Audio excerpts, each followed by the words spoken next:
The Toyota Land Cruiser is 50 years old. Happy birthday to you. Yet the favoured transport of those the world over who need to conquer continents and cross deserts has reached its half-century. Happy birthday to you. We could have gone to the desert, we could have tried to hack through a jungle in it, but no, we've come here to Sweden, where apparently it's a bit nippy out there. Happy birthday, Toyota Land Cruiser. Forget it. The Amazon, this is the biggest version of the Land Cruiser, and it's so big that if you get in at one end and get out at the other, you'll be in a different time zone. It's enormous. Driving an Amazon anywhere is kind of a unique experience. Just the height, the width, the size, the weight of the thing. You really do find yourself looming over other road goers. Even big wagons don't seem quite so threatening when they come powering the other way kicking up snow, because I'm in something that weighs very nearly as much as them. To mark the 50th anniversary of Land Cruiser, they've produced a special edition version of the Amazon. And this is it. You get a few extra bits of kit. You get a fantastic DVD navigation system, nice shiny alloy wheels, some super luxurious sneaky finished leather. They're only going to be bringing 50 of them into the UK, which is quite apt.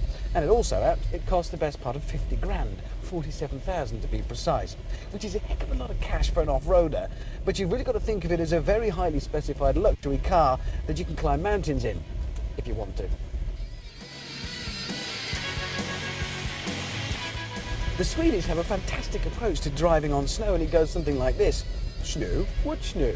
They just take no notice. About 120 kilometers an hour, you can see this far. It's mad. But I guess it's for 4 or 5 months of the year your entire world looks like a Christmas cake. You're going to get used to it.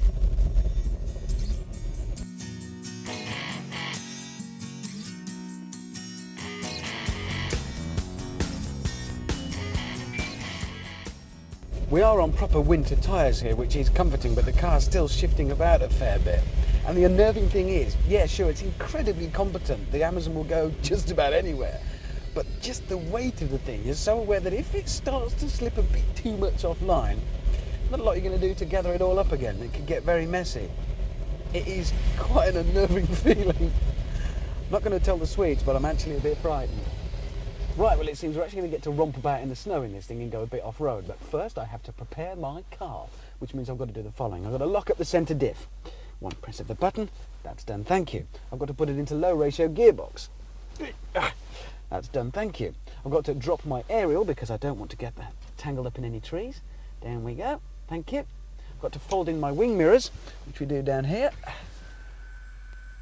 Thank you very much indeed. Now, I'm not locking up the rear diff, which I do here, yet. But if it really does get sticky out there, that'll be the last thing. It's kind of my last chance. If that doesn't work, we ain't never getting out. Right, to the snow.